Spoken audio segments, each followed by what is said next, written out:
Good morning students, कैसे हो आप लोग। आज बच्चों अपने करने जा रहे हैं क्वेश्चन नंबर 8।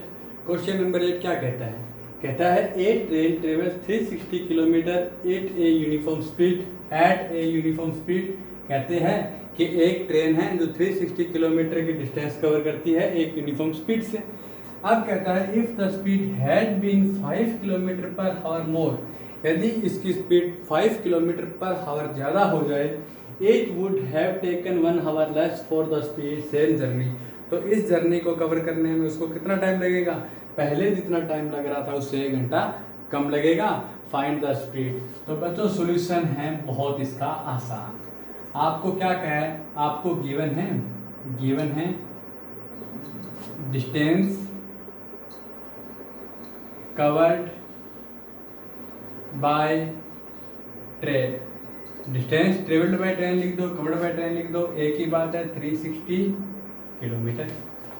स्पीड निकालनी है, मैं मान लेता हूं let uniform speed of train x kilometre per hour. अब ध्यान से देखिए, अब मैं सीधा लिखता हूं अकॉर्डिंग टू क्वेश्चन। चलो पहले इसमें देख लीजिए, इसके देख लो। ये देखो टाइम टेकन बाय ट्रेन। तो मैंने आपको एक फार्मूला शुरू से ही बता दिया। मैंने आपको कहा था कि जो डिस्टेंस होती है वो हमेशा स्पीड इनटू टाइम के इक्वल होती है। यहाँ मुझे क्या निकालना है? Time taken by train, time निकालना है। तो टाइम का फार्मूला क्या हो गया? टाइम का फार्मूला हो गया बच्चों डिस्टेंस अपॉन स्पीड से। डिस्टेंस कितनी है? 360 और स्पीड कितनी है? x। तो ये अपना टाइम आ गया। समझ गए? मैंने क्या लिखा था? ट्रेन कितनी डिस्टेंस कवर कर रही है? 360 किलोमीटर। ट्रेन की स्पीड क्या मान ली? x किलोमीटर पर हावर। अब ये कहता है कि ट्रेन को इतनी 360 किलोमीटर की डिस्टेंस को कवर करने में कितना टाइम लगेगा? तो टाइम का फार्मूला होता है डिस्टेंस अपॉन स्पीड। डिस्टेंस है 360, स्पीड है x। अब देखिए व्हेन, चलो अपने स्टेटमेंट लिखने की जरूरत नहीं है, अपने क्या लिख सकते हैं? देखो चलो लिख ही लेते हैं। Its speed had been 5 kilometre per hour more than speed. कितना आ गया बच्चों? x + 5। कहा है कि अगर इसकी स्पीड 5 किलोमीटर पर हावर ज़्यादा होगी तब इसकी स्पीड कितनी होगी? x + 5 किलोमीटर पर हावर। और अब मैं पूछूं इस सिचुएशन में टाइम कितना लगेगा? Time taken by train. तो टाइम का फार्मूला तो बच्चों वही है डिस्टेंस अपॉन स्पीड। डिस्टेंस कितनी है? 360। स्पीड कितनी है? x + 5। अब अकॉर्डिंग टू क्वेश्चन, अब ध्यान से देखना, ये टाइम है t1, ये टाइम है t2। ध्यान से सुनना, इसके अंदर स्पीड क्या है? x, इसके अंदर स्पीड क्या है? x + 5। तो अगर मैं कहीं की कोई यात्रा कर रहा हूँ, अगर मैं अपनी स्पीड ज़्यादा कर दूंगा तो टाइम कम लगेगा कि नहीं लगेगा? तो यहाँ स्पीड ज़्यादा है तो टाइम कम है, यहाँ स्पीड कम है तो टाइम ज़्यादा लगेगा। ठीक है, तो कितना डिफरेंस दिया है आपको दोनों टाइम के बीच में? आपको दिया है 1 आवर लेस। यानी कि जब उस ट्रेन की स्पीड 5 किलोमीटर पर हावर ज़्यादा हो जाए तो आपको 1 घंटा कम लगता है। 1 आवर क्या लगता है? कम लगता है। तो टाइम t1 - t2 = 1। t1 कितना है आपके पास टाइम? 360 अपॉन में x। और जब मैंने इसकी स्पीड बढ़ा दी x + 5 कर दी तो मेरे को टाइम क्या लगेगा? 1 आवर कम लगेगा।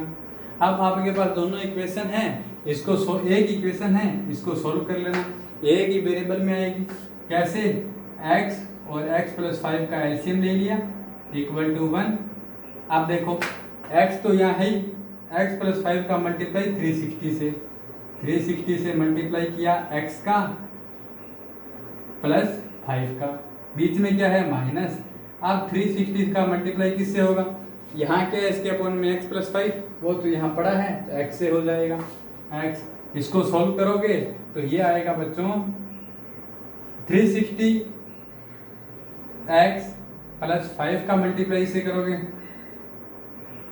1800 माइनस 360 x, ये जो अपोन में है ये यहाँ 1 से मल्टीप्लाई होगा तो ये आ जाएगा x का x से x स्क्वायर और x का 5 से 5x।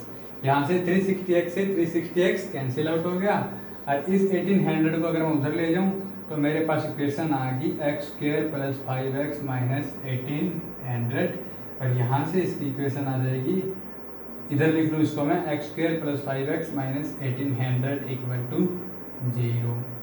कुछ नहीं किया, आपको डिस्टेंस गिवन थी 360, फिर आपको स्पीड निकालनी थी, स्पीड मान ली x। जब स्पीड x है तो टाइम लग रहा है 360 अपॉन x। जब स्पीड 5 किलोमीटर ज़्यादा होगी यानी x प्लस 5 होगी तो टाइम लगेगा 360 अपॉन में x प्लस 5। क्यों लगेगा? क्योंकि टाइम होता है डिस्टेंस अपॉन स्पीड। फिर आपको क्या कहा है, स्पीड ज़्यादा कर दें तो ट्रेन में 1 घंटे का डिफरेंस आ जाएगा दोनों टाइम के बीच में। तो ये देखो T1 minus T2 equal to 1 रख दिया, इक्वेशन को सॉल्व कर दिया। ये आपके पास में क्वाड्रेटिक इक्वेशन आ चुकी है 1 वेरिएबल में। देखो x तो एक ही वेरिएबल है, पावर कितनी है इसकी 2, तो क्वाड्रेटिक इक्वेशन है, समझ गए, 1 वेरिएबल के अंदर। और इसके सॉल्यूशन करने के लिए आपके पास कितने मेथड हैं? आपके पास पहला मेथड है बच्चों फैक्टराइजेशन, दूसरा मेथड है आपके पास कौन सा हो सकता है? दूसरा, पहला मेथड तो है फैक्टराइजेशन, दूसरा मेथड श्रीधराचार्य या जिसको क्वाड्रेटिक फार्मूला कह देते हो, तीसरा मेथड परफेक्ट स्क्वायर मेथड या होल स्क्वायर मेथड। तो 3 मेथड सिखाए हैं ना मैंने आप लोगों को, कोई भी मेथड यूज कर देना। फैक्टराइजेशन मेथड यूज करोगे तो आपके पास बनेगा ये 45x minus 40x minus 1800 equal to 0। यहाँ से x कॉमन तो अंदर आएगा x प्लस 45, यहाँ से माइनस 40 कॉमन तो अंदर आएगा x प्लस 45 इक्वल टू 0। यहाँ से x minus 40 x plus 45 equal to 0। तो आइदर मैंने कौन सा मेथड यूज़ किया है? मैंने फैक्टराइजेशन मेथड यूज़ किया है। कैसे यूज़ किया है ये अब आप तक सीख चुके होंगे। तो यहाँ से आएगा x माइनस 40 इक्वल टू 0, तो x equal to 40 kilometre per hour, और x plus 40 equal to 0, x equal to minus 40 kilometre per hour. देखो ये वैल्यू किस में है? माइनस में है ना, तो स्पीड नेवर नेगेटिव, तो minus 40 kilometre per our is not possible. ये पॉसिबल नहीं है। क्यों नहीं है? क्योंकि स्पीड कभी भी नेगेटिव नहीं होती। ठीक है, speed can't be negative, speed negative नहीं हो सकती। सो आपका आंसर क्या है? 40 किलोमीटर पर आवर 45। ये जो प्लस का आंसर है ना, ये आपका आंसर हो जाएगा। सॉरी, ये यहाँ क्या आया? x माइनस 40 40, ये 45 है, ये 45 है, ये 45 है, ये 45 है। समझ गए? ठीक है, चलो नेक्स्ट क्वेश्चन करते हैं। हाँ बच्चों, अब 9th नंबर क्वेश्चन को ध्यान से सुनना, ध्यान से समझने की कोशिश करना। आपको कहता है 2 water tanks together can fill a tank, sorry water tanks नहीं है, 2 पाइप है, together can fill a tank in 9 hour. यानी कि कोई एक टैंक है, इस टैंक के अंदर 2 पाइपें लगी हुई है, एक पाइप तो ये है और एक पाइप ये है। ये दोनों पाइप इस टैंक को भर रही है और दोनों मिलकर अगर भरेगी तो कितना टाइम लगेगा इस टैंक को भरने में? मिलकर भरने में इसको टाइम लग रहा है 93/8 आवर, यानी कि 75/8 आवर। समझ गए? पहली लाइन का मतलब समझ गए?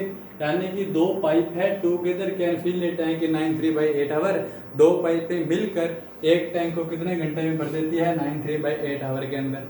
समझ गए? अब नेक्स्ट समझो, the tap of larger diameter, मैं जिसको कवर कर रहा हूँ, राउंड कर रहा हूँ, उसको ध्यान देखना। The tap of larger diameter takes 10 hour less than the smaller one. इससे मुझे दो चीजें पता लगी है। इसका पता लगा है कि दोनों पाइपें एक जैसी नहीं है, एक तो लार्जर पाइप डायमीटर यानी कि बड़ी पाइप है और एक स्मॉलर वन है यानी कि छोटी पाइप है। ठीक है, अब देखो छोटी पाइप है तो थोड़ा पानी आएगा, बड़ी पाइप है तो ज़्यादा पानी आएगा। अब जिसमें से ज़्यादा पानी आएगा वही तो टैंक को जल्दी भरेगा। समझ रहे हो कि नहीं समझ रहे? जिसमें से ज़्यादा पानी आएगा वही तो टैंक को जल्दी भरेगा। अब मैं कह देता हूँ ये अकेली, जब मैंने इसको चलाया नहीं है तो इसमें से पानी नहीं आ रहा है, ये नल बंद है, ये टैप बंद है, क्लोज है, और इसमें से मैं कह रहा हूँ कि ये भरने में x घंटे ले रही है। इस पूरे टैंक को अकेली भरेगी तो कितने घंटे ले रही है? x। ये क्या कहता है कि tap of larger diameter take 10 hour less, कितने घंटे कम लेगा? 10 घंटे कम लेगा than the smaller one to fill in the tank separately. यानी कि छोटे वाले जो टैप है वो अकेली भरने में अगर x घंटे ले रही है तो बड़े वाला टैप अकेला इस टैंक को भरने में x माइनस 10 आवर लेगा, यानी कि 10 घंटे कम लेगा कि नहीं लेगा? समझ गए? ठीक है, तो मैंने यही लिखा है time taken by smaller pipe to fill the tank x hour, यानी कि छोटी पाइप के द्वारा टैंक को भरने में लगा समय x है। समझ में आ गया? ठीक है, अब एक बात सुनो, एक बार x से आपको समझ में नहीं आ रहा तो x को रफ कर दो। मैं ये कह रहा हूँ कि ये जो टैप है छोटे वाली, ये 2 घंटे के अंदर इस पूरे टैप को भर देती है, पूरे टैंक को भर देती है 2 ही घंटे में। तो अब आपसे पूछूं 2 घंटे में ये पूरे टैंक को भर देगी तो 1 घंटे में कितना पार्ट भरेगी? तो 1/2। ठीक है, अगर ये 5 घंटे में भर देती इस पूरे टैंक को तो ये 1 घंटे में कितना भरती? 1/5 पार्ट। कैसे कर रहे हैं? रिवर्स से तो कर रहे हैं इसका। तो इतना अगर आपके समझ में आ गया तो सारा समझ में आ जाएगा। क्या लिखा? मैंने लिखा कि time taken by smaller pipe to fill the tank, यानी कि छोटे वाली पाइप को इस टैंक को फिल करने में कितने घंटे लग रहे हैं? x घंटे। तो यहाँ जब 2 घंटे थे तो 1/2, 5 थे तो 1/5, x है तो 1 घंटे में कितना भरेगी? 1/x। तो यही तो लिखा है part of tank filled by smaller pipe in 1 hour. तो इस पूरे टैंक को 1 घंटे के अंदर कितना पार्ट भर देगी? ये 1/x भर देगी। जैसे 2 घंटे में थी तो 1/2 था, 5 में थी तो 1/5 है, 10 होता तो 1/10 होता, यहाँ x है तो 1/x है। इसी तरह आप आगे वाली चीज देखिए, time taken by larger pipe to fill the tank. तो अभी आपको मैंने बताया था, इसने क्वेश्चन में कह रखा है कि बड़े वाली पाइप को 10 घंटे कम लगते हैं, यानी कि छोटे वाली पाइप को x घंटे लग रहे हैं तो बड़े वाली पाइप को x माइनस 10 आवर लगेंगे। ठीक है, अब इसके अंदर देखो ये 1 घंटे में कितना भर देगी? Part of tank filled by larger pipe in 1 hour, 1/x minus 10। अब देखिए पहली लाइन, टूगेदर एक साथ मिलकर ये दोनों इस पूरे टैंक को कितने घंटे में भर देते हैं? एक साथ मिलकर 93/8 यानी कि 75/8 आवर्स में भर देते हैं। और मैंने पूछा है कि 1 घंटे के अंदर कितना पार्ट भर देगी इस टैंक का, तो क्या कर रहे थे? अपने इसको रिवर्स ही तो कर रहे थे। तो 75/8 का 8/75, यानी कि मतलब है जब यह 75/8 आवर के अंदर दोनों नल मिलकर इस पूरे टैंक को भर सकते हैं तो ये 1 घंटे में कितना भर देंगे? 8/75। अब आगे जो बात कहने जा रहा हूं वो ध्यान से सुनना।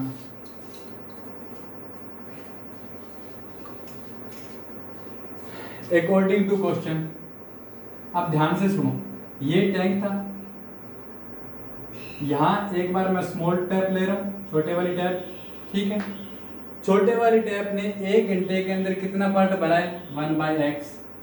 छोटे वाली टैप ने 1 घंटे में कितना पार्ट भरा है?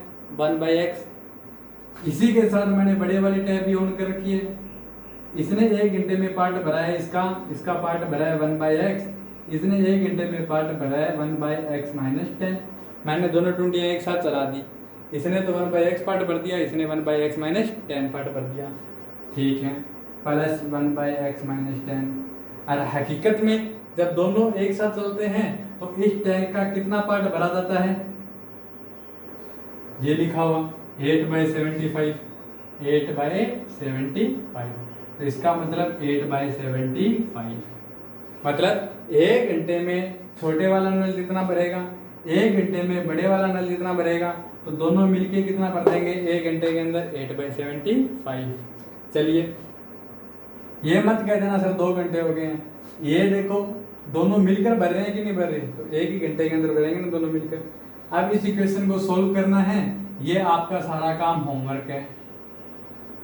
देखो इसके अंदर x है, इसके अंदर x है, आप एलसीएम लेके इसको सोल्व करोगे, क्रॉस मल्टीप्लाई कर दोगे, आपके x स्क्वायर के अंदर एक ही वेरिएबल के अंदर क्वाड्रेटिक इक्वेशन मिल जाएगी x के अंदर, और उसको सोल्व करने के आपके पास मेथड हैं, factorization method, perfect square method और क्वाड्रेटिक फार्मूला या फिर रचेरा फार्मूला मेथड। ठीक है, चलिए नेक्स्ट क्वेश्चन समझाता हूँ।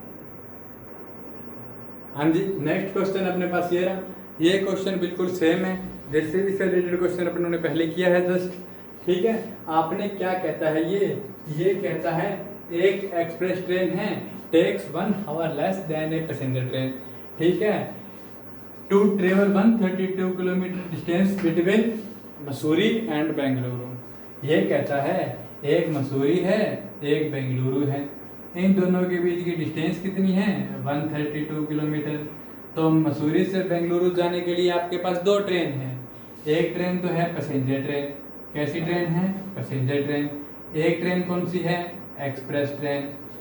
ठीक है, अब आपको क्या कह रहा है, ये कहता है an express train takes 1 hour less. तो ये एक्सप्रेस ट्रेन है ना, ये इस पैसेंजर ट्रेन से 1 घंटा कम लेगी।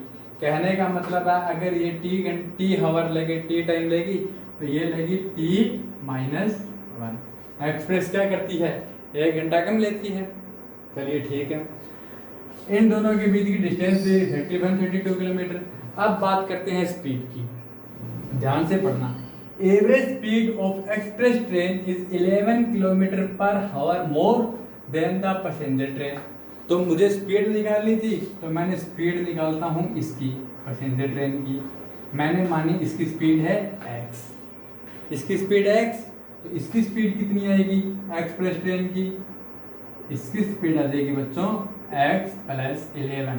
क्यों, क्योंकि इसने लिख रखा है average speed of express train is 11 kilometre per our more than the passenger train. कहता है एक्सप्रेस ट्रेन की जो स्पीड है ना, वो 11 किलोमीटर पर आवर ज़्यादा है इससे, पैसेंजर ट्रेन से। समझ गए। अब आपके पास सारी चीज़ है, आपके पास ये क्या है, डिस्टेंस, ये क्या है, स्पीड, और आपको रिलेशन पता है टाइम का क्या होता है। देखो टाइम ही तो दिया हुआ है ना इनके अंदर, 1 आवर का डिफरेंस किसका है, टाइम का ही तो दिया हुआ है। तो इसके अंदर टाइम अगर निकालें अपने पैसेंजर ट्रेन का, time taken by passenger train, तो पैसेंजर ट्रेन कितना टाइम ले रही है, मैंने माना t1, तो कितना टाइम ले रही है।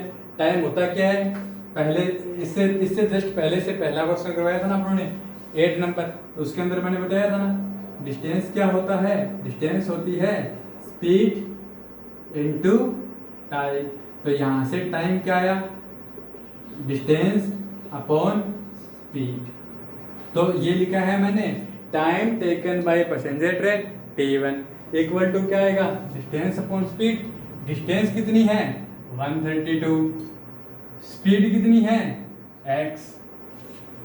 आगे लिख देता हूं time taken bye express train, उसका टाइम t1 है तो इसका टाइम मान लो t2। टाइम होता क्या है, डिस्टेंस अपॉन स्पीड। डिस्टेंस दोनों की सेम है, क्यों, दोनों मसूरी से बेंगलोर तो जा रही है 132, और इसकी स्पीड कितनी है x + 11। और ये तो समझाने की जरूरत ही नहीं है। जैसे मैं यहाँ से अगर आपके गांव आऊँ, अगर मैं स्पीड रखूँ 40 तो कम टाइम लगेगा कि 60 रखने पे कम टाइम लगेगा। आप ही जानते हो स्पीड अगर ज़्यादा है तो टाइम कम है। यहाँ स्पीड x + 11 है तो स्पीड ज़्यादा है तो यहाँ टाइम कम लगेगा। अकॉर्डिंग टू क्वेश्चन आपको कितना टाइम का डिफरेंस दिया है दोनों में, 1 दिया है कि नहीं दिया है 1 का। यहाँ स्पीड x है यानी कि t1 ज़्यादा है t2 कम है। और कितना कम है, 1 घंटे का तो डिफरेंस है दोनों में। यहाँ t1 की वैल्यू रख दी 132/x - 132/x + 11 = 1। इसको को सोल्व कर लेना, क्वाड्रेटिक इक्वेशन आ जाएगी एक वेरिएबल के अंदर, और आप इसको खुद करके देखना। समझा मैंने दिया ही है, दोबारा समझ लो। मैं शुरू से बेंगलुरु जा रहे हो, डिस्टेंस फिक्स है, स्पीड इसकी x दे दी तो इसकी x प्लस 11 दे दी। टाइम का ही तो अंतर दिया हुआ है। पैसेंजर ट्रेन को कितना टाइम लग रहा है t1, इसको कितना लग रहा है t2।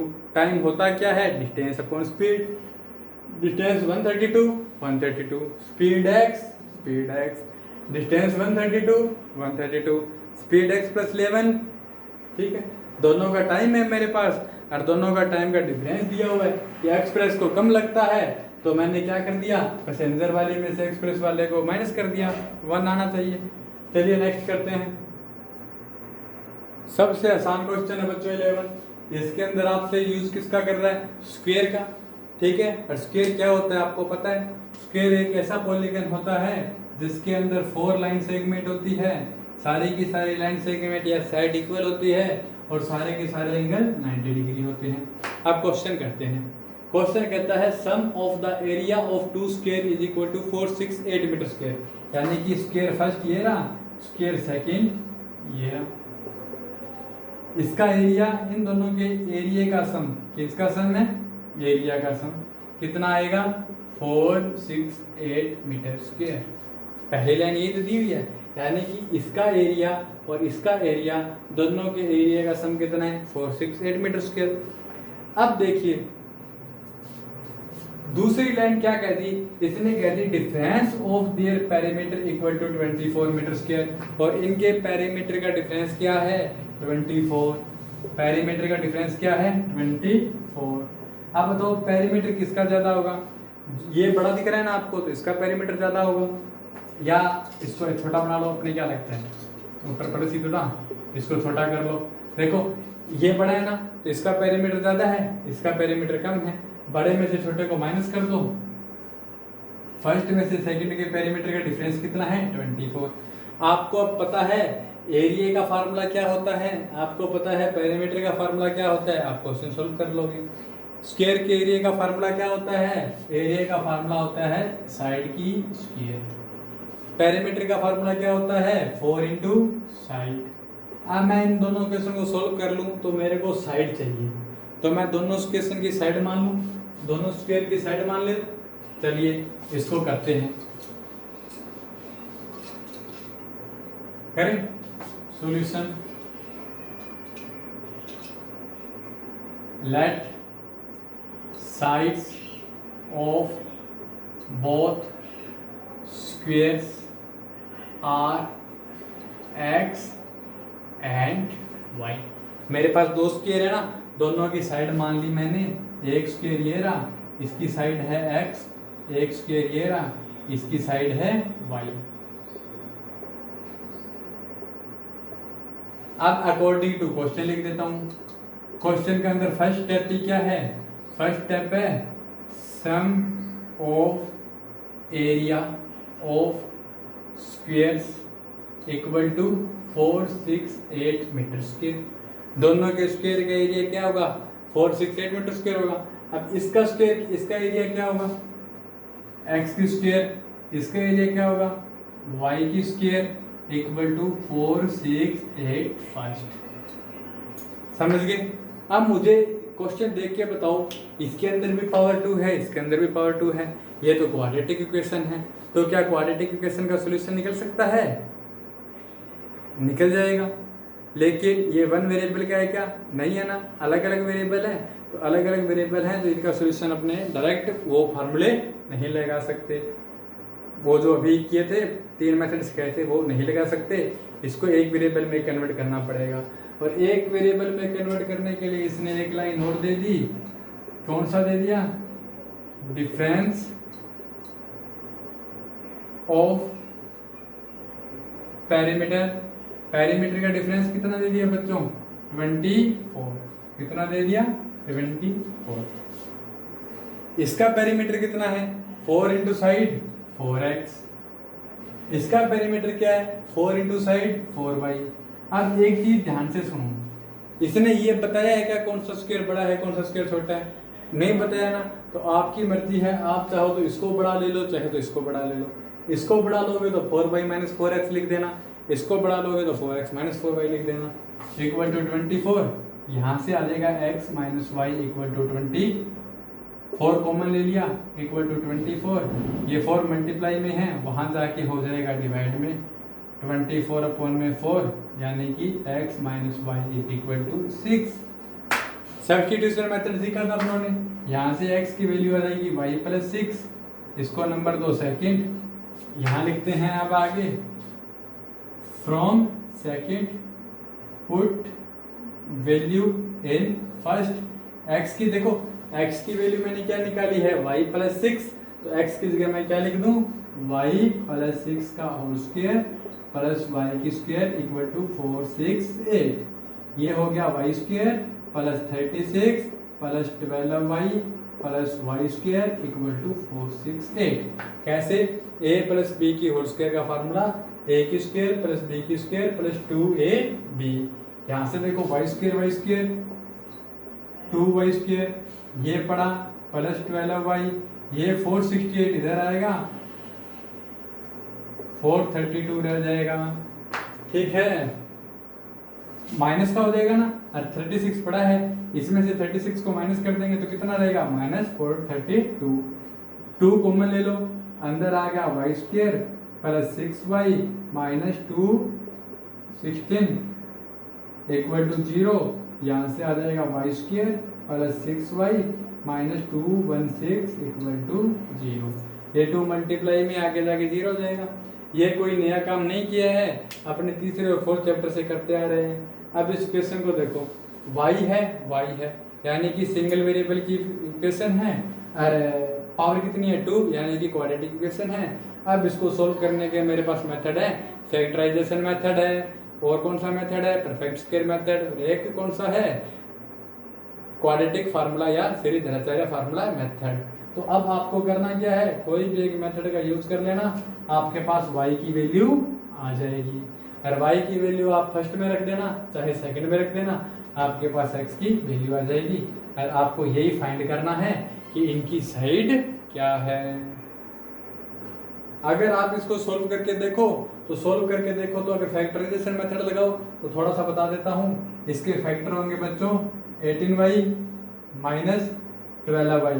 18 माइनस 12 कितना होता है 6 होता है, और 18 इंटू 12 का मल्टीप्लाई कितना होता है, हाँ सही है, यही आएंगे बच्चों फैक्टर माइनस 216। तो यहाँ से y की वैल्यू आएगी माइनस 18 और एक y की वैल्यू आएगी प्लस 12, और y क्या है साइड है ना, तो माइनस 18 तो पॉसिबल नहीं है। आपका आंसर आएगा y की वैल्यू 12, और y की वैल्यू 12 यहाँ रख दोगे तो x की वैल्यू आएगी 18। आपके पास दोनों आंसर निकाल दिए हैं, बाकी आप करना। Okay bye Tata.